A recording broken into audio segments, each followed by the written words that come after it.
Paramashivoham.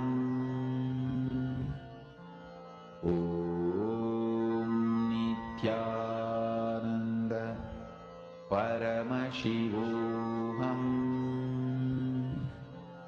Om Nithyananda Paramashivoham. Om Nithyananda Paramashivoham. Om Nithyananda Paramashivoham. Om Nithyananda Paramashivoham. Om Nithyananda Paramashivoham. Om Nithyananda Paramashivoham. Om Nithyananda Paramashivoham. Om Nithyananda Have manifested, you all can share. Paramashivoham. And actually, this power, when you keep continuously manifesting, you will see you will start having the ability to also experience the breakthrough, the shift in your inner space, the way you see, the way you experience reality, everything will change completely.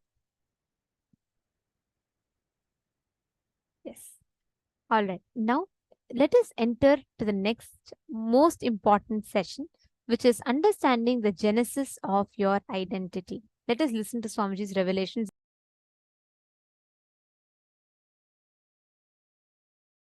The first session is Genesis of Identity, understanding what you perceive as your identity. What do you feel as you is too important, because only from what you feel as you start developing second person and third person of your life. Understand?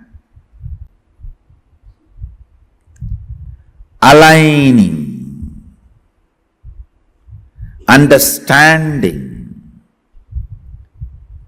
aligning and understanding your first person, second person and third person, and experiencing completion. And experiencing completion. Understand? Wherever you are not aligning, you are only maligning the reality. Either you align or malign. There cannot be any neutral. Either you align or malign. There cannot be any other reality. Aligning. If you are not part of the solution, you are the problem. Understand? If you are not part of the solution, you are the problem. Aligning and understanding the first person, second person, third person of your life. Who is the first person of your life? What you perceive as you.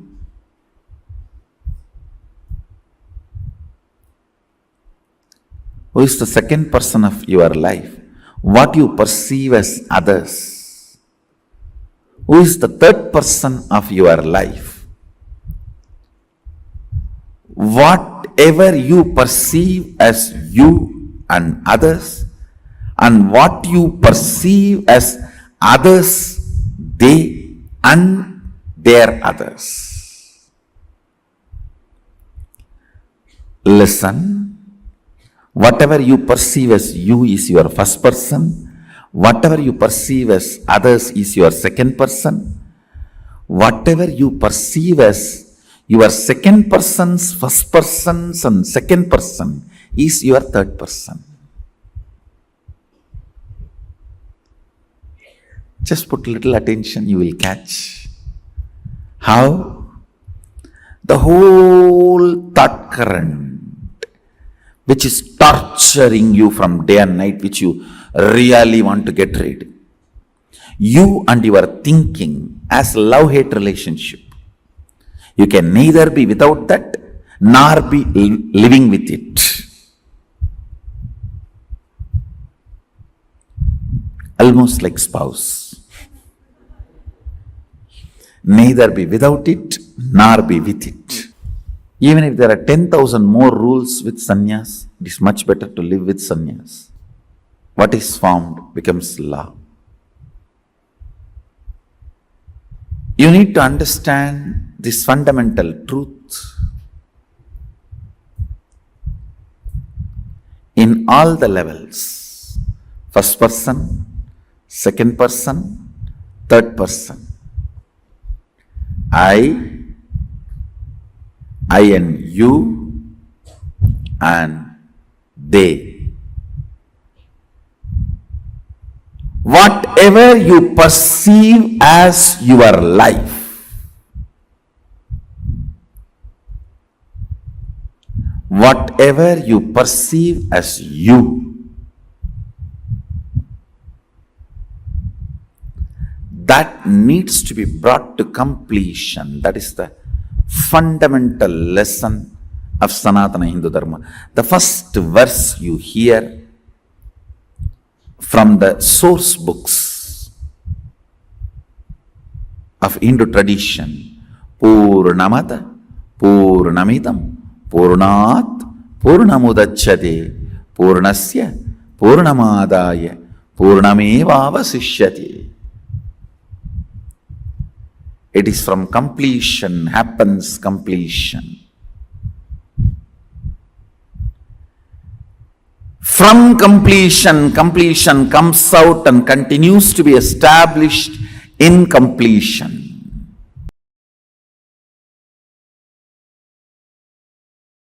I am introducing you to you.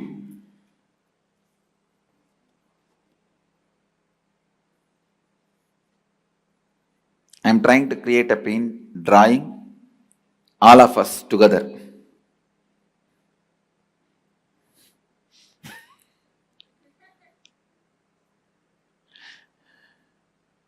Listen, whatever you think about you inside you,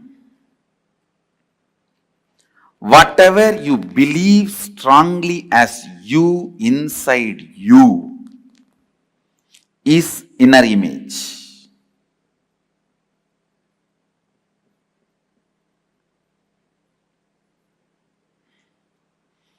Whatever you think as you, inside you, is inner image.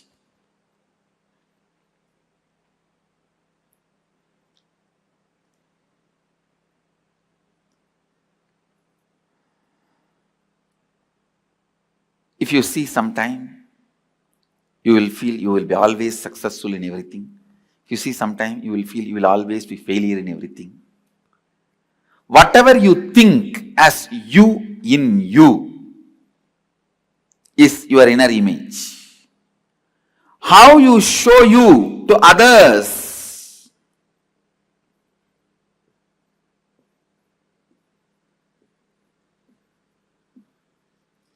how you show yourself to others, that is outer image.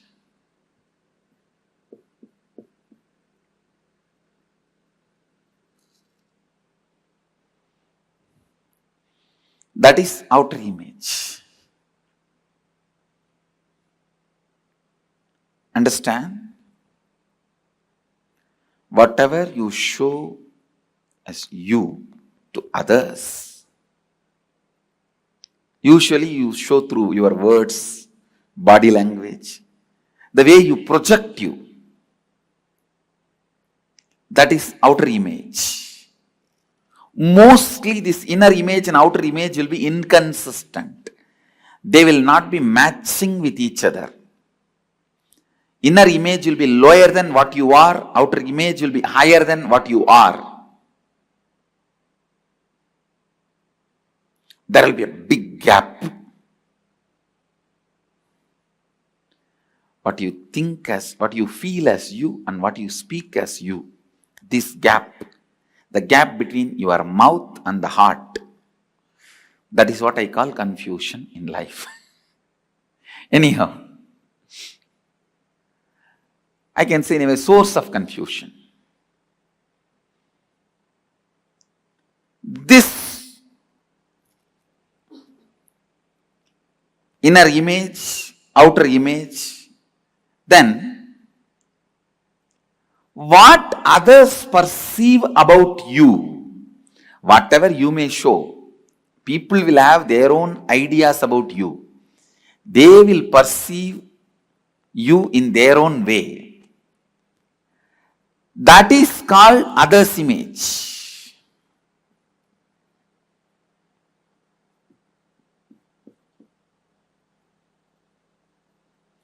That is called others' image.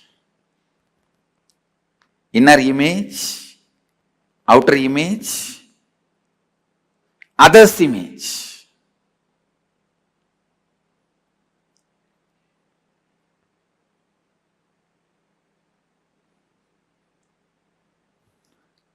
How others perceive you.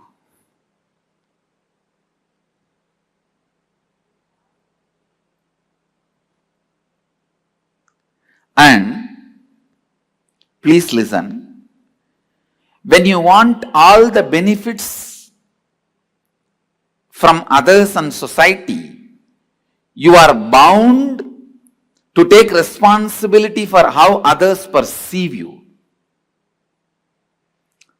You can't say, how others perceive me, I am not responsible for that. No. You can't say that. You are responsible for how others perceive you. You are responsible for how others perceive you.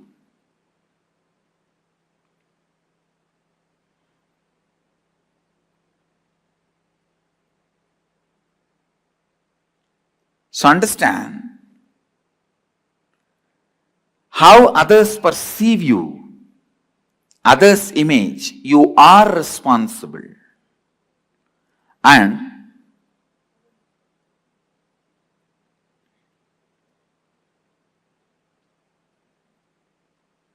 how you perceive the world and life, what you have in your head about life. You may think life is exploiting. All the 4-letter words you may have about life and others. That is called life image. Understand, if you have a wrong life image, even if you are living in a palace with all the pleasures of life, best things life and others can give you, you will still continue to be in a deeply deprived space and state, because able to have a right life image and trust others is one of the luxury you can have in life. Being careful is different. Constantly being frightened is different. Being careful is different. Constantly being frightened is different. I'll give you experiential explanation about these 4 words: inner image, outer image, others' image, and life image. From my own experience. Listen. When I look inside me, my inner image, I see a vast, powerful space of Purnatva, complete completion, or Sunyatva, emptiness, living emptiness. You can call that as a soul, God, energy, Mahadeva, whatever. A complete space. That's the exact inner image I am carrying. Outer image. Listen. Outer image. How I project myself. I am projecting myself as a being to transmit that experience to all of you. You can call us an enlightened master or a teacher or an incarnation, whatever way you want. You can give any title. I am a being to transmit that experience. That's my outer image. Declared outer image. Others' image. Listen, others' image. I may declare that I am here to transmit this enlightenment experience to you, but people expect that I should heal their physical pain, mental pain. I should bless them for wealth. I should bless them for a healing relationship, peace, bliss, contentment, completion.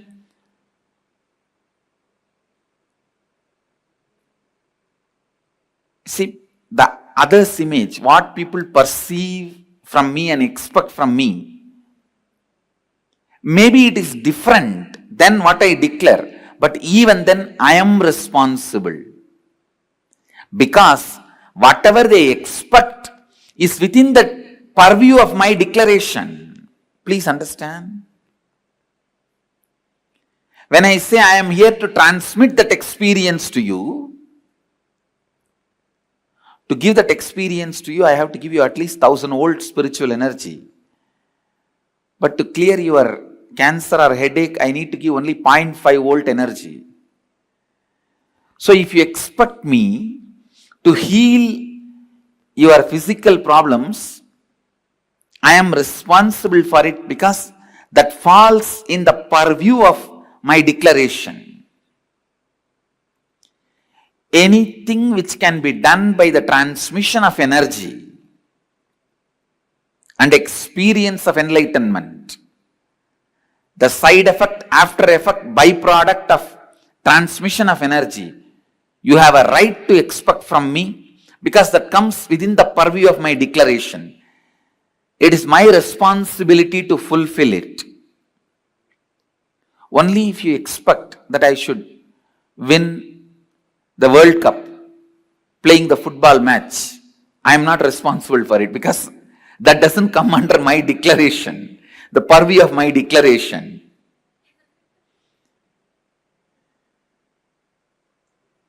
But anything you expect in the line of physical health, mental health, complete relationships, wealth, fulfillment, completion, enlightenment, I am responsible for it. Either I have to give you that. If you are not ready to receive, I have to prepare you and give you that. But till you achieve it, I am responsible. This is what is taking responsibility for others' image. And the life image. The image I have about life and others.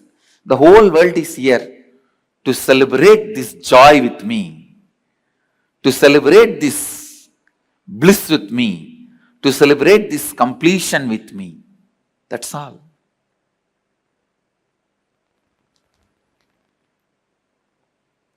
So understand,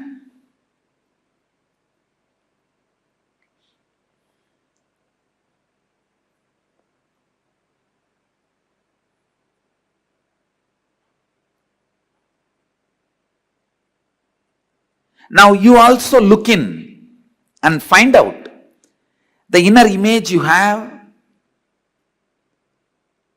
outer image you project, others' image you created, for which you are responsible, and life image you are having. about life and others, pen down exactly what you have.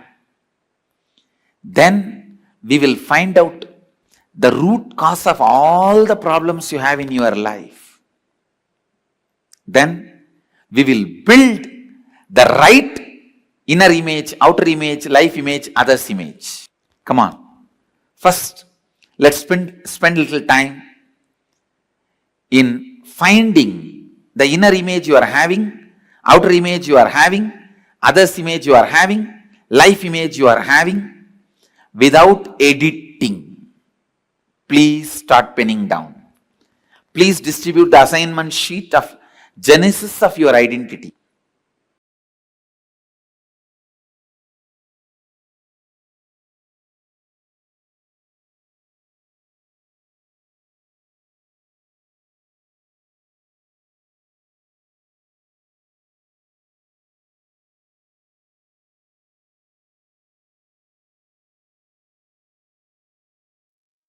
This is the assignment now all of us are going to be doing. Now we are going to be writing our inner image, outer image, others image, and life image. Hope all of us clearly understood about the layers that Swamiji had clearly explained, detailed it out, and explained it to us. If any of you have any questions regarding this, I'm going to now show the size for us. And if you happen to have any questions regarding this, first listen to the whole explanation and then you can post it on the chat. And we will take your questions and we will help you understand it better. This is one of my favorites because this will help you to win so many situations, because usually we all lose at losing ourselves, right? Like you, even a simple thing, your enemy is trying to trigger you and you lose your cool, you're losing yourself there.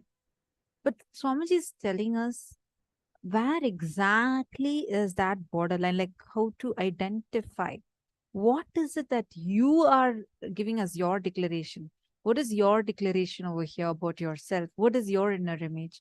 What's your outer image? What's your other's image? What's your life image? Here we are going to spend some time and actually understand that, analyze and understand that. So let's all take some time and understand and do the exercise on genesis of identity.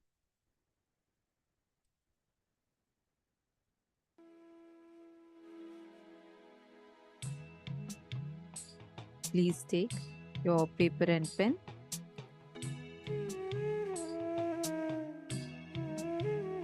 The genesis of identity, understanding what you perceive as your identity, what you feel as you, is too important. See, because only from what you feel as you start developing the second person, third person of your life.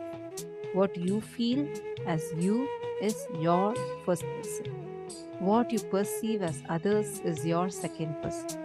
What you perceive as your first person's perception of others and your second person's perception of the first person and the second person put together is the third person, the world.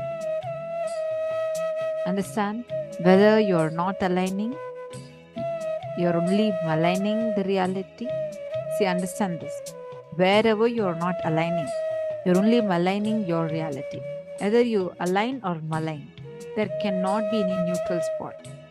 Either you align or malign. There cannot be any other reality.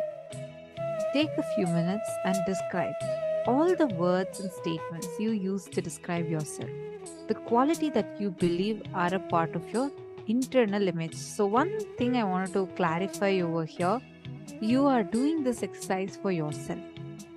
All right.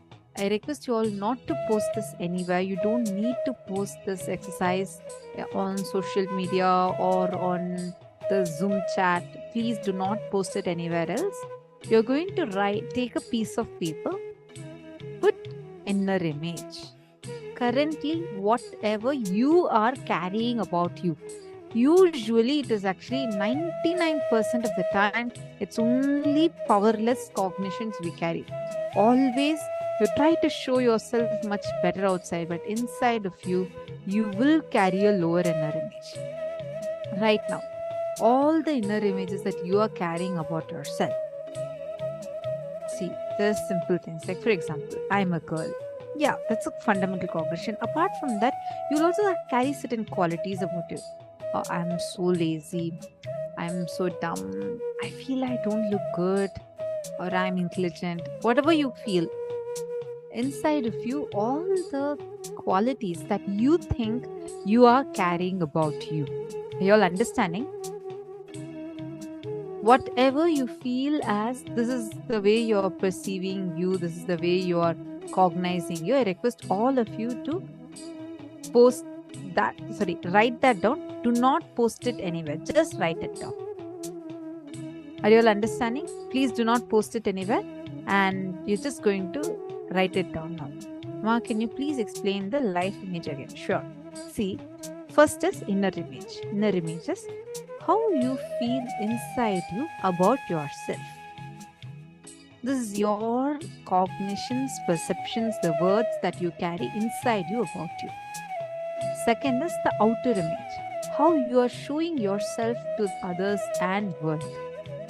Next is others' image, how others are perceiving about you. It is like you'll always know what the other person is thinking about you. We will carry certain perception thinking this is what the other person is thinking about us. That is called as others' image, what the other person is thinking about you. Next is life image. Life image is how you feel about life and others. Like you feel no one likes me. That's another life image. All the time, why life is making sure I'm losing in this.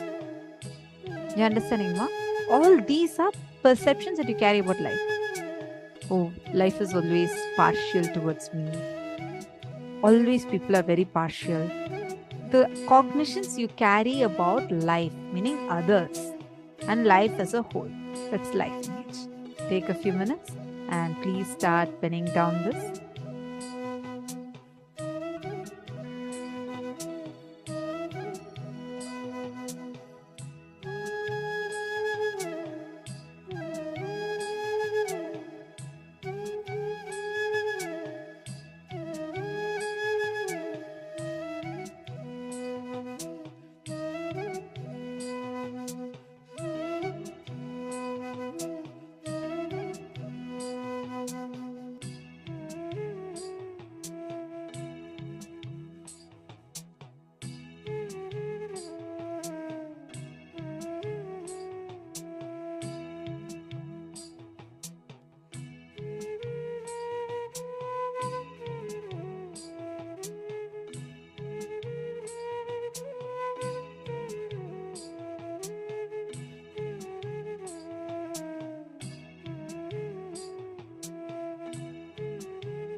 Now, whatever you have written so far is what you want to have. Sorry, what you are currently having. Am I right? Whatever things you have written so far is, okay, this is my current inner image. This is my current outer image. This is my current life image. You've written all that, what you are currently having. Now, you're going to write what is it that you want to have. Are all of us clear? You have written what you are currently having.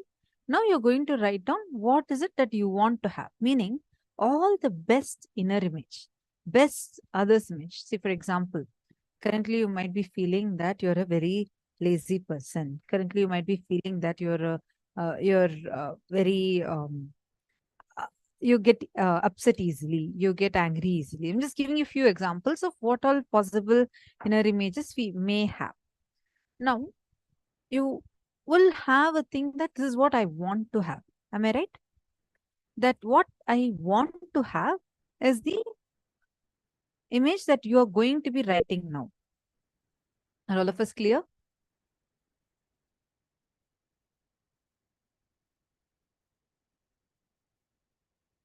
Best inner image, best others image, best life image, all the best ones that you want to have. For example, right now you feel that, okay, I feel that I'm very depressed person inside, but then you want to always be blissful. You want to be very loving. This is the best inner image you want to have. Then the best outer image you want to have. You want to be a very loving person to people. And what is other image you want to have? People should feel that, okay, she's a very friendly, genuinely friendly person. And then you want to feel about life as everyone loves me. You're understanding? This is what you want to have. I'm just giving you an example. With this aspect, whatever qualities you want, you can put. So take a few minutes and put.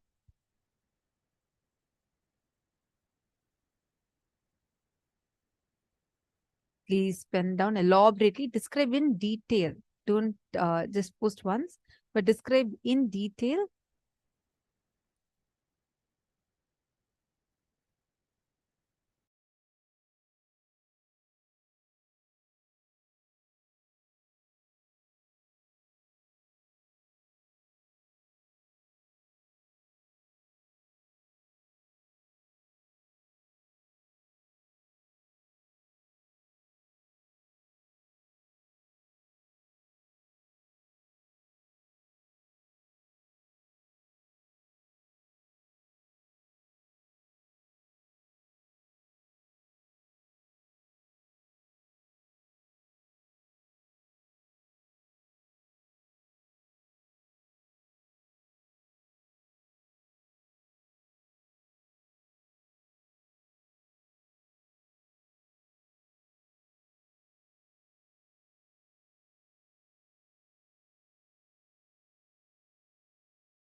So understand,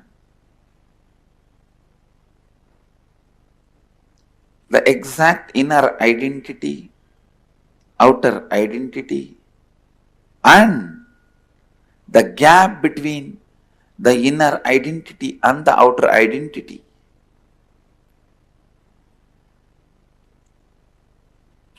And what you want others to experience, feel about you, and what you feel about others. There is always a big gap between these two. You want everyone to feel about you as a loving, caring, trusting, blissful, joyful person. But you believe, you think about everybody as crooked, cunning,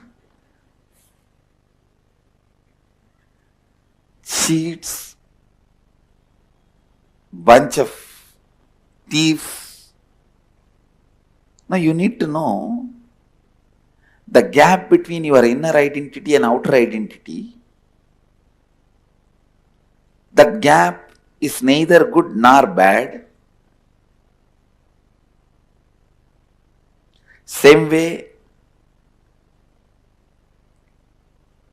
the gap between what you want others to feel about you and what you feel about others.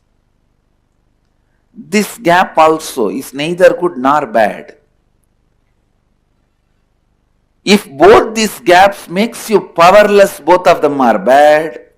If they does not make you powerless and you know how to play with that, then it is not bad. Sometimes it is good. Some of the very powerful, the most powerful strategies which Krishna did to protect dharma are done from that space where other person can't even understand with what kind of a logic you are functioning. Other person can't even understand, you can never understand with what kind of a dharma Krishna is functioning. You can never understand.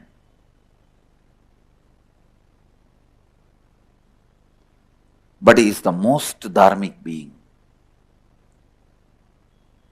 Because the gap between inner identity, outer identity has not put him in powerless space. SDHD, self-doubt, hatred, denial. When he was running away from Jarasandha, I can be 100% sure he would have had a cup of coffee or a coke and chatting with his Sakhis, if not flirting, in his chariot. He would not have had a single moment of powerlessness. But if he has seen some enemy spy, immediately he would have shown the face as if he is afraid, frightened, running away. He knows how to play the game with.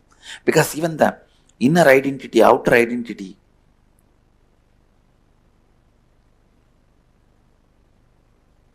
the life image and others' image, even that has become like a nail and hair for him with which he can do makeup, whatever he wants and play with it.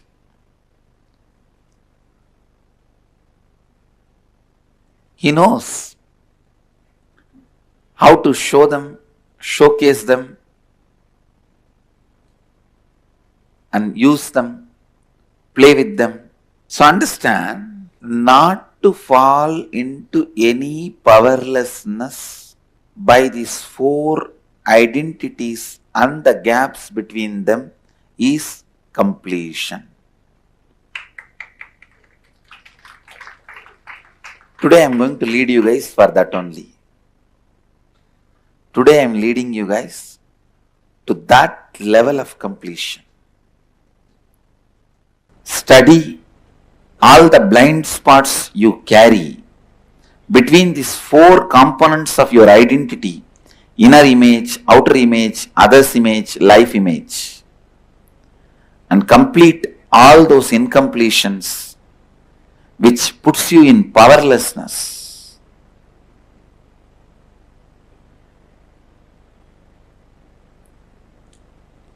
And you will experience Satori, and the Satori will become stable in you as enlightenment.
is that identity that we have right now, what we think of ourselves, what we think of the people around us, what we try to project ourselves to others.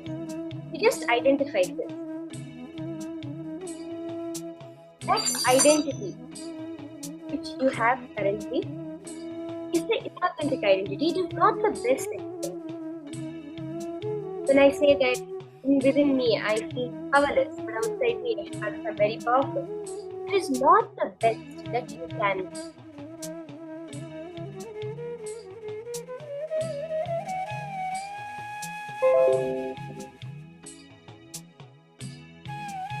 How many of you are understanding? What right now you consider your identity is not your identity, not the best that you can be.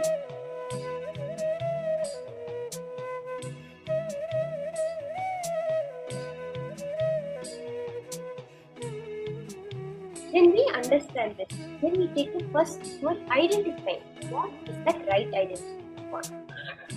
We heard Swamiji describe how his identity, what he thinks of himself.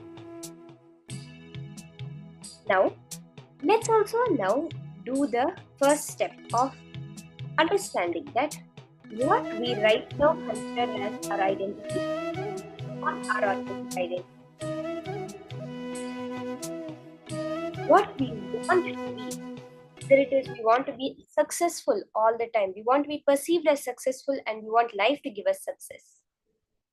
That what we want to be Paramashiva within. We want to be Paramashiva the way we show ourselves outside. We want life to perceive us as Paramashiva and life to behave with us as Paramashiva. That is your authentic identity. How many of you are understanding this difference? What your authentic identity is and what your inauthentic identity is.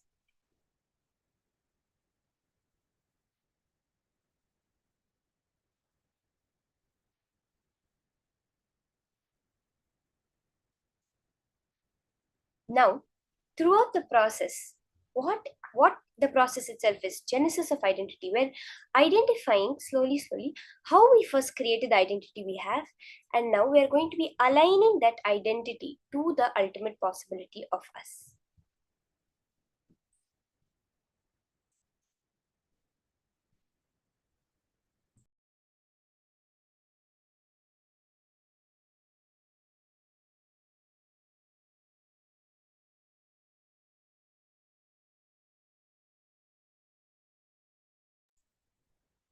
Now, we're going to be penning down. So the first thing that we're going to be doing now is all our incompletions that are stopping you from expressing your authentic identity. What does this mean? Now let's say my authentic identity is that I am Paramashiva and I can manifest all the powers of Paramashiva. That is my authentic identity. Now what is stopping me from manifesting this? Let's say I feel that I get hungry all the time, like every few hours I have to eat. There's no way I can be without that. How can I be Paramashiva? Paramashiva is the Nirahara, the yogi. He doesn't need to eat anything. But I always have to eat at this particular time, or else I really cannot manage my day. Or else you have that, there are so many problems happening in my life. My boss is constantly talking to me like this, talking to me like that. How can I be Paramashiva? Nobody will dare to talk anything to Paramashiva. Like this, you have small incompletions within you that are stopping you from expressing that authentic identity, which you feel are, whether it's your own cognitions about yourself, whether it's what you perceive as others' cognitions about you, the way life shows you. Like this, we have many incompletions. Start and pin down all these incompletions that are stopping you. Then, for each incompletion, identify the first incident. As Swamiji had given the example, the incompletion is the fear of you going to the beach. Someone has a fear of going to the beach, and that incident is the murder in the beach that you saw when you were 7 years old.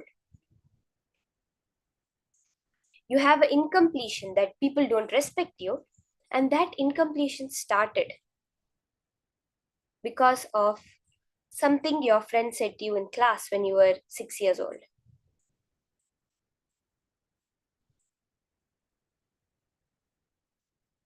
Like this, for each incompletion that is preventing you from realizing, from expressing your authentic identity, pen down the root incident.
Just see every small incident. You'll find you can take the major incompletions that are coming up, the major things that you're able to identify that are actually blocking you, your manifestation of your authentic identity.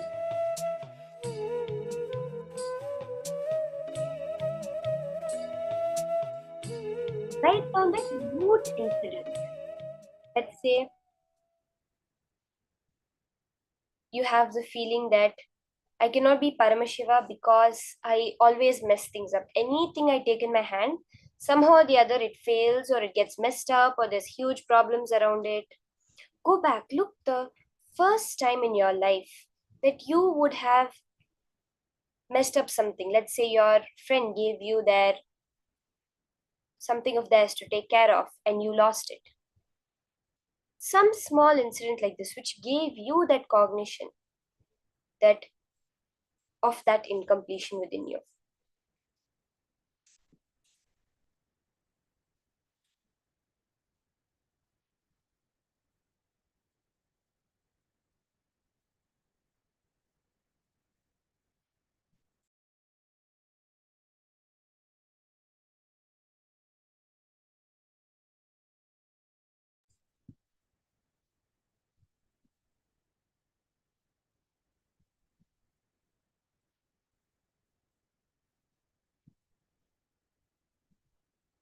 We can move on to the next step.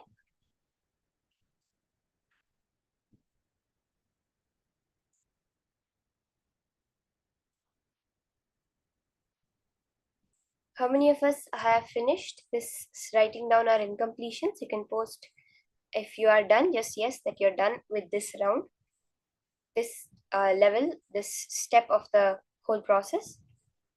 Penning down all the incompletions and the root incident of the incompletions that are stopping you from expressing your authentic identity.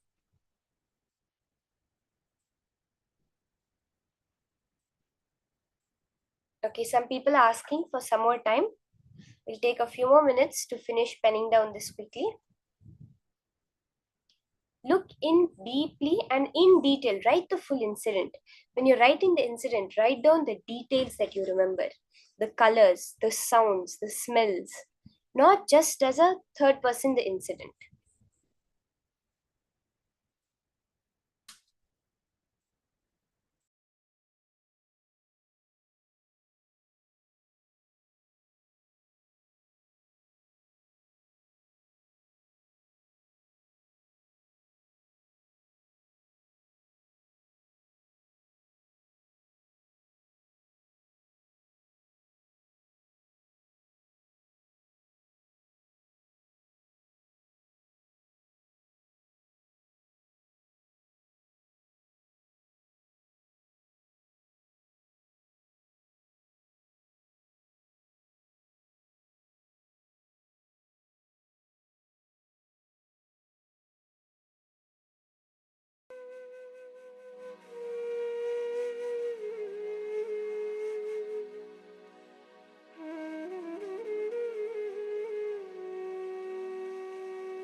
In this next step now, we're going to be identifying the self-doubt. See, Swamiji very beautifully explained. The gap between your inner image and outer image is your self-doubt. Meaning what? You are trying to show yourself in some way, which you do not believe as yourself. You want to show yourself as very intelligent, but you do not believe you're intelligent. Inside you, you deeply feel that you are foolish. But to show to others, you show yourself as an intelligent person. That person may be convinced, but you are not convinced. That time, what happens within you is self-doubt. Let's say that I do not think of myself as strong at all. I feel like I'm a really weak person, but I want to show myself to others as strong. So the way I project myself to others, when I interact with others, the way I talk about myself, as if I'm a very strong person. When now the people around me are convinced, yes, this girl is a very strong girl, but inside me, I'm not convinced about that. Then I start to doubt myself. Whenever a situation comes up, it requires strength. I doubt myself. No, it's not possible for me to do this. That self-doubt, pen down, all these doubts you have about you, yourself. Anywhere you doubt yourself. Am I worthy? Am I deserving of some things in life? Is it possible for me to achieve? Can I ever get respect? I'm not a person that can get respect. Can I ever get that? All these doubts that you have about yourself, pen it down and pen down the incident that this first doubt rose within you. Like I gave the example, I project myself as a very powerful person, but I feel very weak. And there came some situation where you were asked to do something that required you to be powerful because that's what people's cognition about you was there. But you were not able to do it. You were asked to go and talk in a debate, a friendly debate between your class, but you were not able to do it. So you started doubting yourself. Pen these down.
Now, once you've finished penning down that self-doubt, that gap that you have created between what you perceive as yourself and what you've shown to yourself as others, which created a lot of doubts about even yourself to yourself.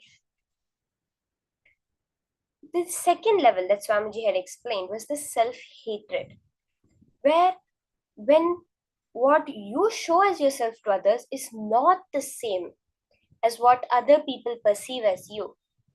Why? Because even you perceiving about yourself is different. That hatred which forms, the self-hatred.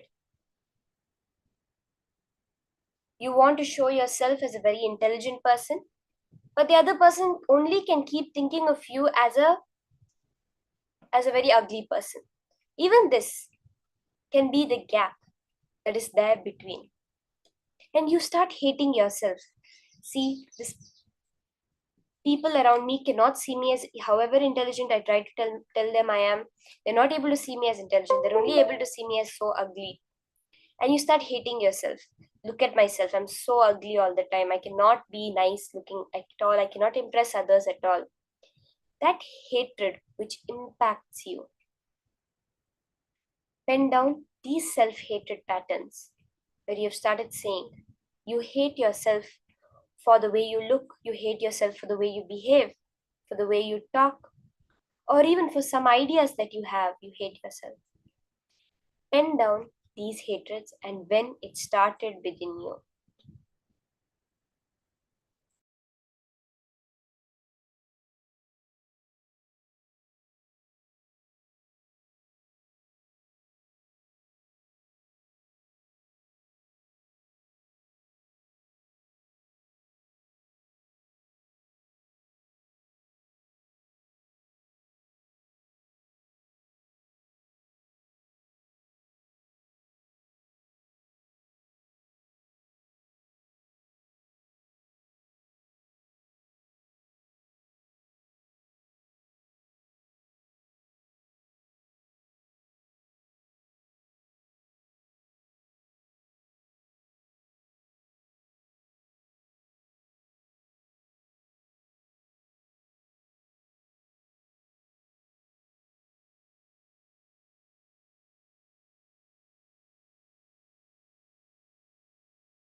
Once you have penned down these self-hatreds that you have, you can pen down the self-denials.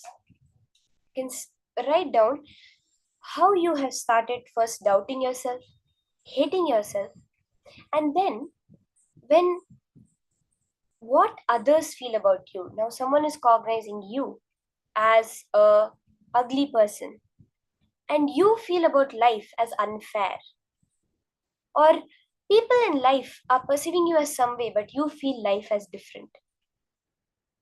You always want others to feel like you are a really great person about you, but you think that all these fellows are cheating. Because when you open up yourself, when you try to be compassionate, you're afraid someone else will cheat you. so you keep yourself closed. But you constantly expect that others should open. That is self-denial. You deny the very possibilities of yourself to be compassionate, to be caring, to be intelligent, to be beautiful, to be successful, because of this gap about what you want life to cognize as you and what you cognize as life. Write down this self-denial that you and the start incidents where you first felt this self-denial.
understand completion is life. With completion starts life. With completion, life is awakened. With completion, everything auspicious starts in your life. First thing, completion is not apologizing. Understand? In completion, you may apologize, not because you feel powerless, but because you feel powerful now, not because at that time you did some mistake, but because at those days you had inadequate cognition. Please understand. As a law of life, your cognition will continue to grow.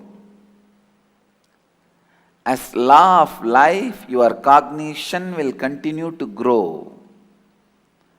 As law of life, you will continue to expand. Then now you have only two choices. One, either you go on be crying about your past as a wrong mistake,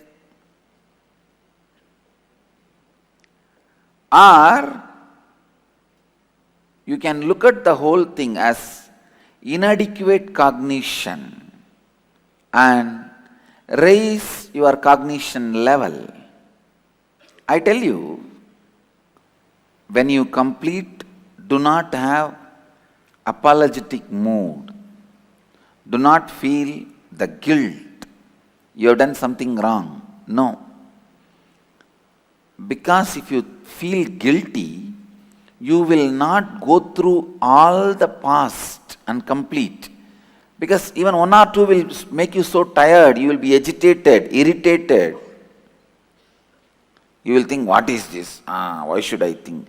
So you will develop a subtle hatred towards completion. You will never sit for completion sessions. How many of you feel, listen, bored or tired, don't want to sit for completion? Raise your hand. All of you need to know, you are only having a deep guilt about past. You should know you have not done something wrong in the past, but listen, you have not done anything wrong in the past, but it was just inadequate cognition. You expecting you should have the adequate cognition from the childhood is impractical expectation in this society. Then you should have become my Gurukul child. In the society you can't expect to have a complete cognition. You can't expect society to allow you to continue to have a complete cognition. A child is allowed to have a complete cognition only in my Gurukul. If you just allow the complete cognition, full brain of a child to be functioning, helping the child, encouraging the child to learn.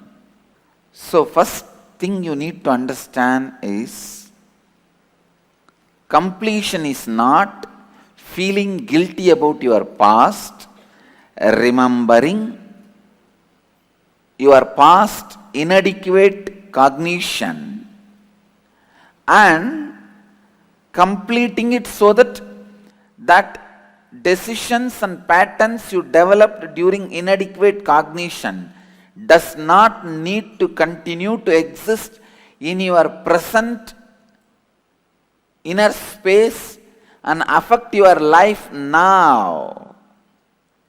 If you are bored, unhappy, don't want to sit for completion, be very clear. You are not completing, you are just sitting with your past guilt and just brooding over. Completion is not apologizing. Same way when you are completing with others, don't be in the apologetic mood. You are not apologizing. Sometimes apologizing may happen. See, many times, only if you feel powerless, if you fall into the powerless mode, you apologize. Don't fall into powerless mode. Sit powerfully. Remember very clearly, when you had those powerless moments, some part of you have been stuck with others. Now you are reclaiming those parts. That's all. For example, if I had a fight with my elder brother when I was 6, and still that memory is there in me, that fear is there in me, that feeling is there in me, means still that 6-year-old child is influencing me. So all I am trying to do is, I am liberating myself from that fear pattern which I created at the age of 6, which happened due to fighting with my brother.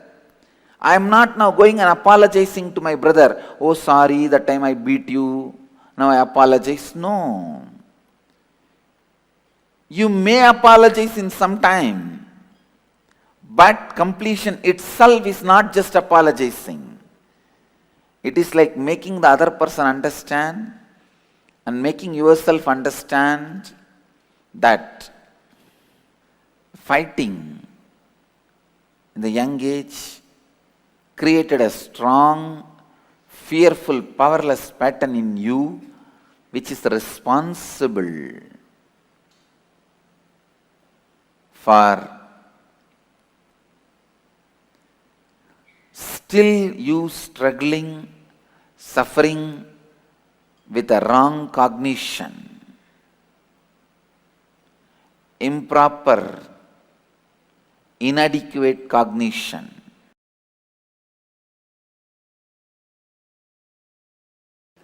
Completion. Only with completion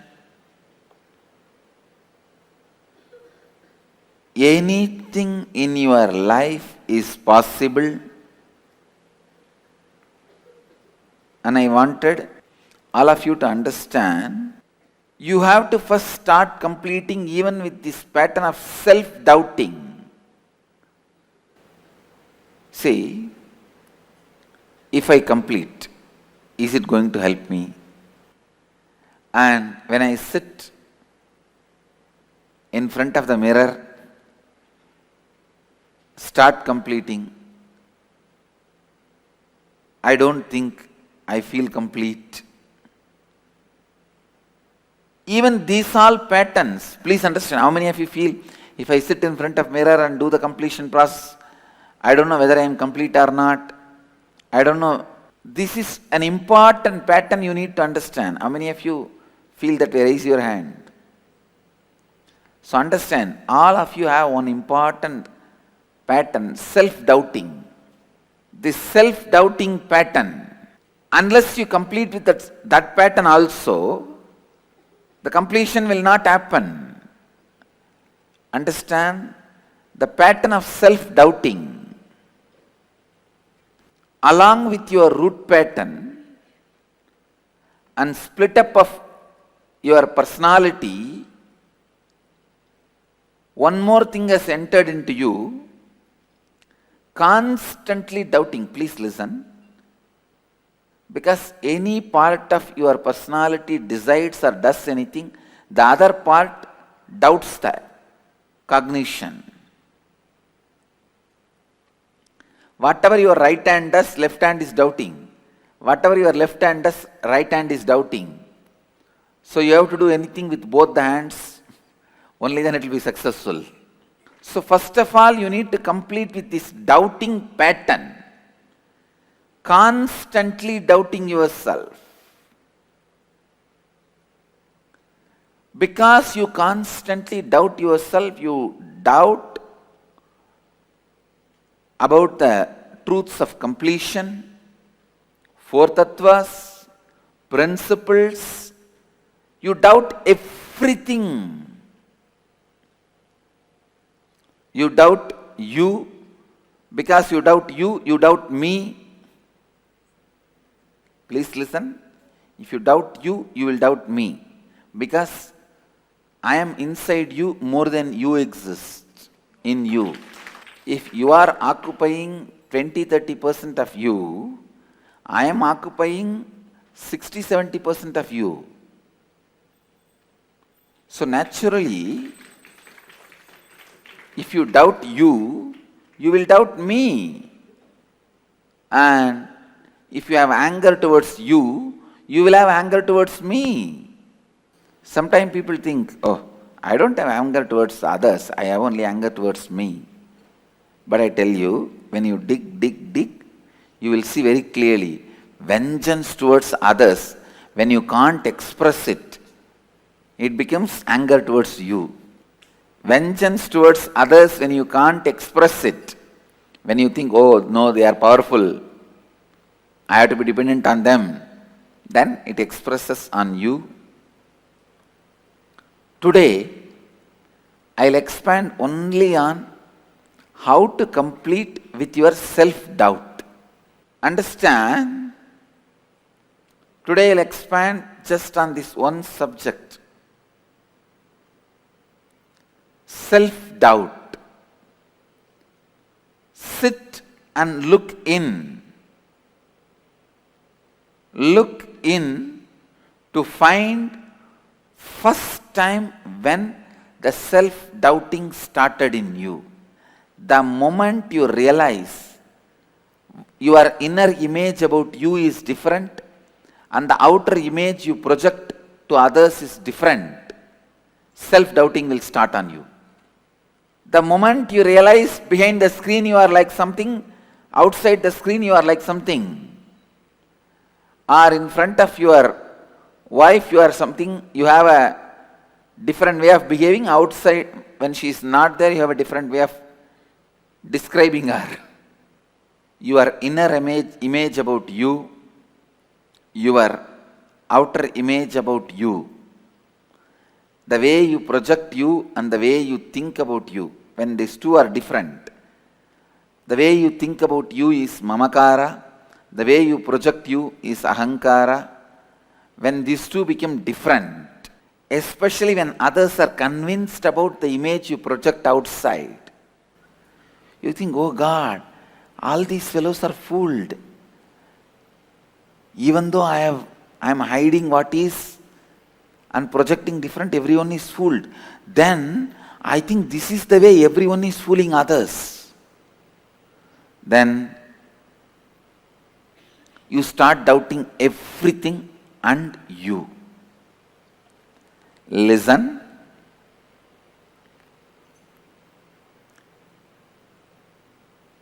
When there is a disconnect between your inner image about you, the image you project about you outside, means your outer image.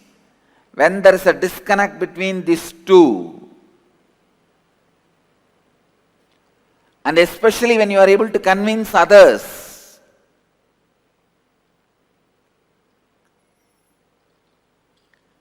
you are able to convince others about your outer image, the way you project yourself is the true image. When you are able to convince everyone, suddenly the self-doubt starts getting developed. What am I doing? What is this? The worst conscious killer disease is self-doubt. Especially self-doubt established as a pattern in you. You will see very clearly, you will work for something, and when it becomes a failure, You yourself will take revenge on you. You did all this, na? You need this. This is called Atma Droga. Understand? First Atma Sandeha means self-doubt. Then Atma Droha. This leads to Atma Hadya, self-destruction. Now that is the poor human beings. Look in and start digging out. When first time you started having self-doubt, try to remember, recollect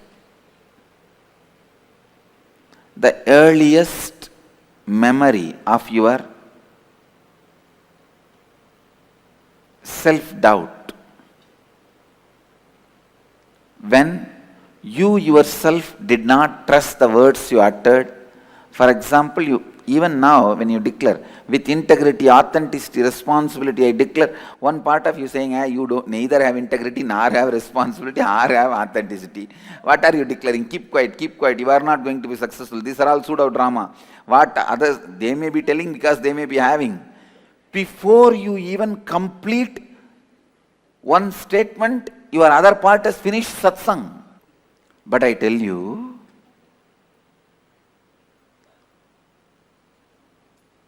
only by the declarations and making them into reality, the spiritual strength, the Atma Bala is created. Sit with all these self-doubting patterns, pen them down, relive and relieve them, complete with them. Don't doubt whether you completed with your self-doubts.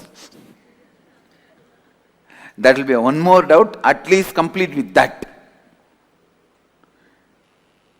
If you have self-doubt, complete with it. If you have one more doubt, whether you completed with your self-doubt or not, complete with that also.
One of the most important aspects that Swamiji revealed in this was this completion with the self-doubt, self-hatred, self-denial.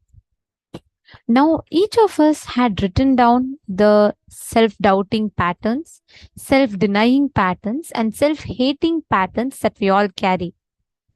Right? How many of you have written down?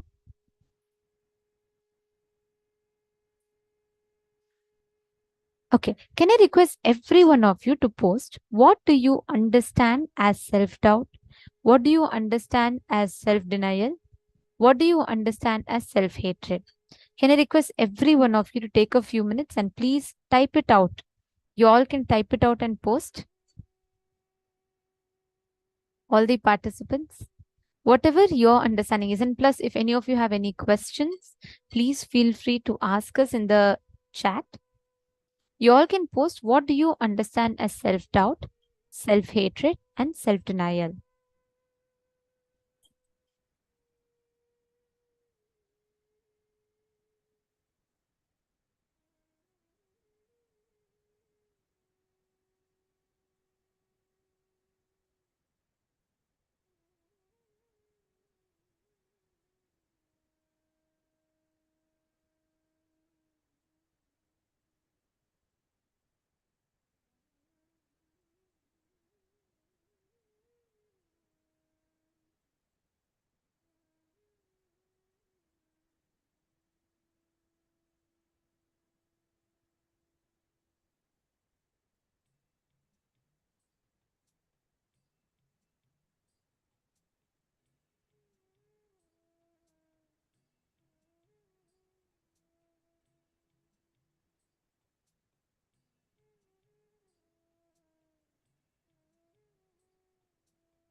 Now, all the thoughts, patterns inside of you that creates a doubt about yourself inside of you is self-doubt.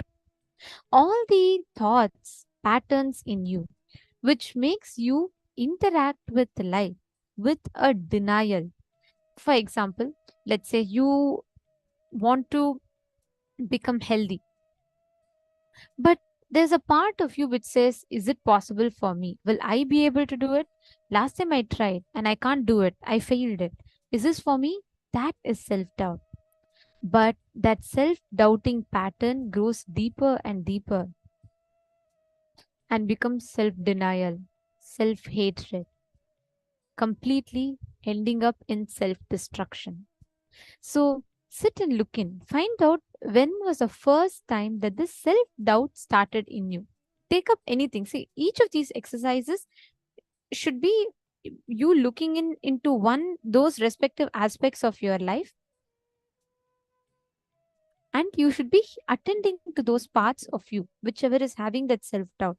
The part of you which is experiencing that self-doubt, the part of you which is experiencing that self-hatred, self-denial. Just look in, pen down. Request all the participants to please do this. When was the first time when the self-doubting started inside of you?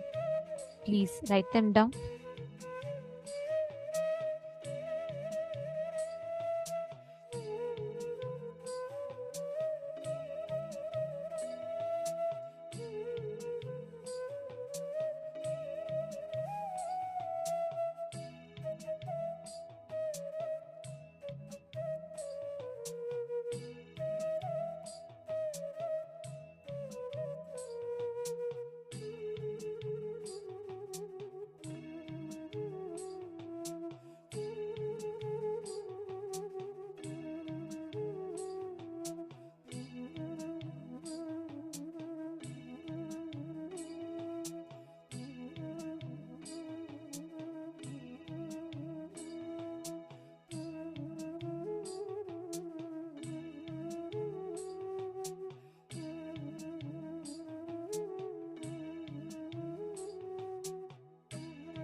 Reliving is relieving.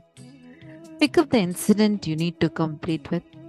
The incident when you developed the incompletion. Pick up that incident. Sit with yourself and now relive and relieve the whole situation. Understand? Reliving means seeing as it was in the past. See that you're wearing the exact same dress. Go to that exact same age, the exact same form. Just go back to the same situation, same emotions, same intelligence, same intellect, same understanding, same experience. Don't justify from the present context. Just sit. Please close your eyes. Sit straight. Take a few minutes. Consciously forget your present context. Start reliving and reliving. Pick up the incidents one by one. Start reliving and reliving. Relive authentically, consciously. Forget the present context. Go back to that same age, body, mind, place, space, same mental setup, same identity, same power, same energy, same knowledge level. Everything exactly what you were at that age. Go back to that. Relive each incident at least 5 times. Relive till your nervous system gets completed, relieved from the impact of the incompletions. Relive till then. Don't be afraid. Relive and relieve intensely.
Now,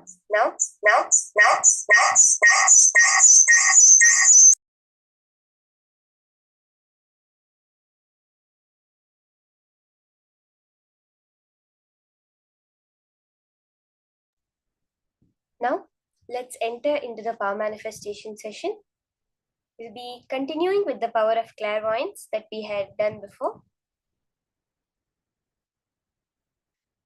Beautifully with the new understanding the space of completion. See, Swamiji has said, every pattern that breaks manifests as powers. Now, each time we do the completion, it manifests as power.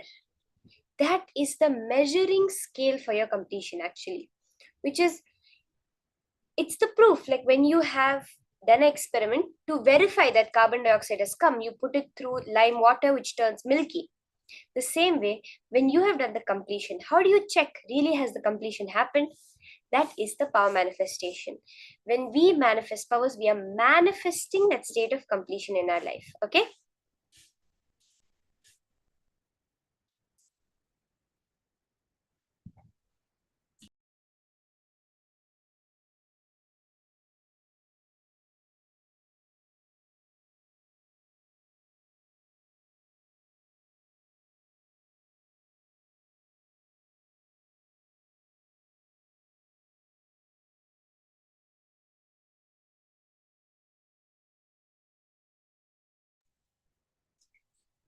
When we do, it is the living of the power manifestation. The whatever powerful cognitions we got from Swamiji, whatever completion we did, the manana, the internalization, manifesting that in our life, living it is the power manifestation. Okay, let's enter into the power manifestation. You can pair up. We'll be continuing the power of clairvoyance, scanning the image in your partner's mind. We'll be continuing with that same power. Connect to your partner.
Now you can pair up with someone who you're going to be manifesting with.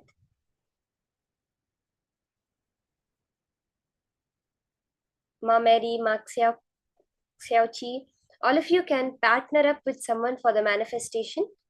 You can even do it within the chat. And you're going to be continuing the power of clairvoyance. See, the more completion you get, the more you understand your mind. What's the secret of reading another person's mind that Swamiji reveals? Swamiji says that the secret towards understanding another person's mind is to understand your own mind.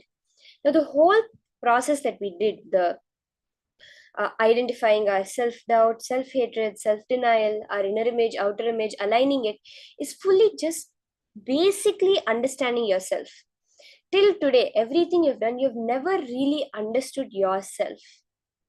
But now when you're taking the time to do that, you'll be able to even understand another person. Why? Because another person is nothing but a manifestation of your own self. The whole life is just a mirror, parts of you that appear outside. So now when we have understood our mind, our own self at the next level, you'll be able to automatically connect to another person and identify what they're thinking of. Now, when you're asking your partner to hold an image for you, be very, very clear. Ask them to see the image continuously so that their mind does not wander, they don't think of anything else, etc.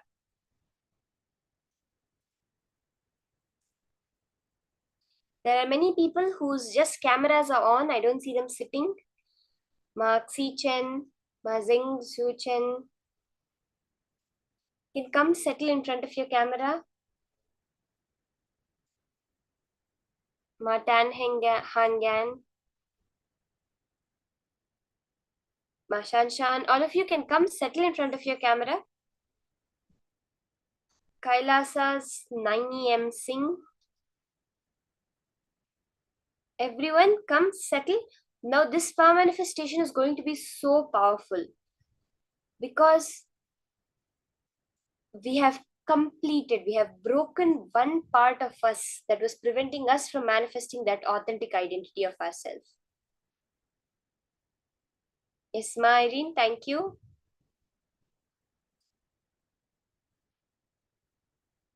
Ma Gurupriya, Ma Jessica, you can come for the manifestation. It's going to be so powerful. The completion you did, you'll actually see it changing the way your manifestation happens. It will transform the way your manifestation is happening.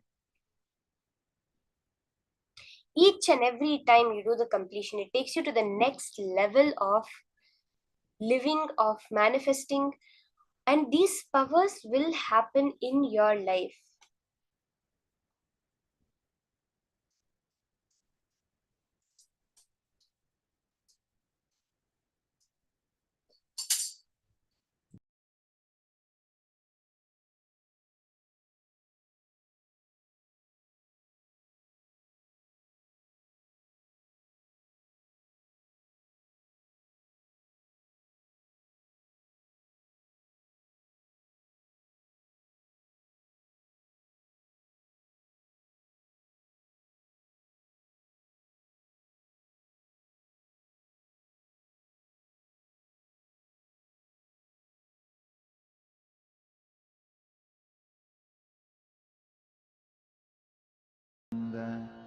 Paramashivoham.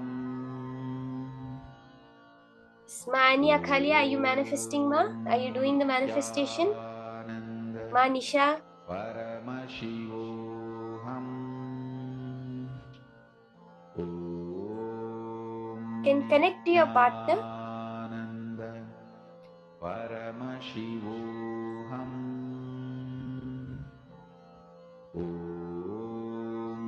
Can connect to anyone within the chat also. Paramashivoham. Ma Yile Su. Ma Nitya Dhyan, Ma Shamala. Can come settle down. You can also come for the manifestation. See, never feel that, oh, I've done it before. How many times should I do the same thing? Every time will be such a different manifestation.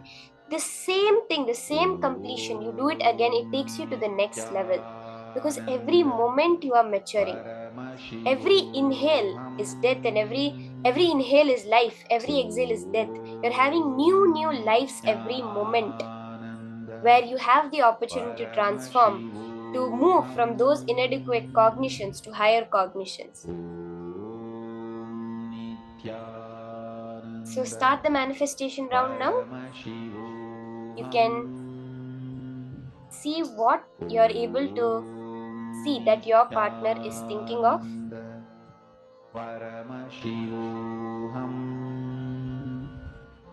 Om Nithyananda Paramashivoham. Om Nithyananda Paramashivoham. Om Nithyananda Paramashivoham. Om